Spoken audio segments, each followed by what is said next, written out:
இளைஞர்களுடைய எதிர்காலத்தை சீரழிக்கக்கூடிய போதைப் பொருட்களை நாம நிச்சயமாக ஒழிக்கணும். போதையின் பாதையிலிருந்து இளைஞர்களை காக்கணும். அதற்காக அரசு பல்வேறு நடவடிக்கைகளை எடுத்துக்கிட்டு இருக்கு. அது மூலமா ஓரளவுக்கு முழுமையாக இல்ல, ஓரளவுக்கு பலனும் கிடைச்சுக்கிட்டு இருக்கு.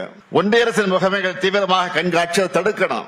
இப்படிப்பட்ட நெட்வொர்க்கை ஒழிக்க எல்லாரும் கைகோக்கணும். நம்முடைய தமிழ்நாட்டினுடைய முதலமைச்சர் அவர்கள் அங்கே சென்று விட்டு இந்த முழு பூசணிக்காய சோத்துல மறைக்கிறது அப்படிமா அதை இன்னைக்கு நாம பார்த்திருக்கின்றோம். எப்படின்னா, அதாவது தமிழகத்துல கஞ்சா புழக்கம் அதிகமாக இருக்கிறது, நம்ம எல்லோருக்குமே தெரியும். சிந்தட்டிக் ட்ரக் அதிகமாக இருக்கிறது. ட்ரெடிஷனல் ட்ரக்ஸ் என்று சொல்லக்கூடிய கஞ்சாவிலிருந்து புழக்க வழக்கங்கள் அதிகமாயிருக்கு. அப்படியே திருப்பி இன்னைக்கு மத்திய அரசு தான் காரணம் என்கின்ற பழிய மத்திய அரசின் மீது போட பாக்குறாங்க. திமுகவுக்கு கைவந்த கலை, அதுவும் குறிப்பாக முதலமைச்சர் ஸ்டாலின் ஐயாவுக்கு கைவந்த கலை. 6 மாத காலம் இருக்கும்போது அதை கையில் எடுப்பாங்க. முதலமைச்சர் அவர்களுக்கு யாராவது அரசியலமைப்பு சட்டத்தை பற்றி பாடம் எடுக்க வேண்டிய கட்டாயம் நமக்கு இருக்கு. அரசியலமைப்பு சட்டம் என்ன, அதை படிச்சிருந்தா அவர் பதவி பிரமாணம் எடுத்து தமிழகத்துடைய முதலமைச்சர் அந்த இருக்கையில் இருக்கிறாங்க. அப்ப இந்த law and order, maintenance, security இதெல்லாம் யாருடைய பொறுப்பு அப்படின்னு பார்த்தா ஸ்டேட் லிஸ்ட்ல வரும். 3 லிஸ்ட்ல, ஸ்டேட் லிஸ்ட்ல, மாநில அந்தஸ்து பட்டியல் அதெல்லாம் இருக்கும். அதற்குத்தான் காவல்துறை என்பது மாநில அரசனுடைய முழு பொறுப்பில் இருக்கக்கூடிய ஒரு துறை. மத்திய அரசுக்கும் தமிழகத்தினுடைய காவல்துறைக்கும் எந்த சம்பந்தமும் இல்லை. அதுக்குள்ள கஞ்சா ஒழிப்பு பிரிவு முதலமைச்சருடைய பொறுப்பு. இவ்வளவு விஷயம் இருக்கு. மத்திய அரசு மாநில அரசுக்கு ஹெல்ப் பண்றதுக்காக நார்கோட்டிக்ஸ் கண்ட்ரோல் பியூரோ NCB என்கிற அமைப்பு வச்சிருக்காங்க. அதுவும் கூட இன்னைக்கு சவுத் ஜோன் டைரக்டரா தமிழகத்தை சார்ந்த தமிழ்நாட்டில் இருக்கக்கூடிய IPS அதிகாரி ஒருத்தர்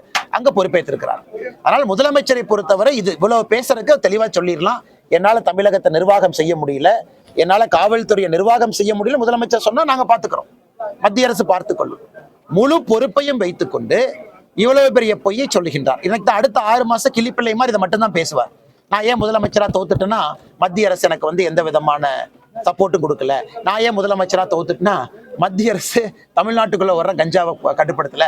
நான் ஏன் முதலமைச்சரா தோத்துட்டுனா தமிழகத்துடைய காவல்துறை மத்திய அரசு கட்டி போட்டான். இது எதையும் மக்கள் நம்ப மாட்டார்கள். மக்கள் எல்லோரும் அறிவார்ந்தவர்கள். மாநில அரசினுடைய வேலை என்ன, மத்திய அரசினுடைய வேலை என்ன என்பதை முழுமையாக தெரிந்தவர்கள். அதனால் முதலமைச்சர் சாக்கு போக்கு சொல்லாம தோல்வி அடைஞ்சிட்டா ஒப்புக்கிட்டோம். கஞ்சா புழக்கத்தை தமிழகத்துல கட்டுப்படுத்துவதிலே நான் முதலமைச்சராக தோற்றுவிட்டேன்னு அவர் சொல்லட்டும், அதுக்கு நாங்க பதில் சொல்றோம். ஆனால் தோற்றுவிட்டு பழியை மத்திய அரசின் மீது போடுவதை எந்த காரணத்திற்கும் ஏற்று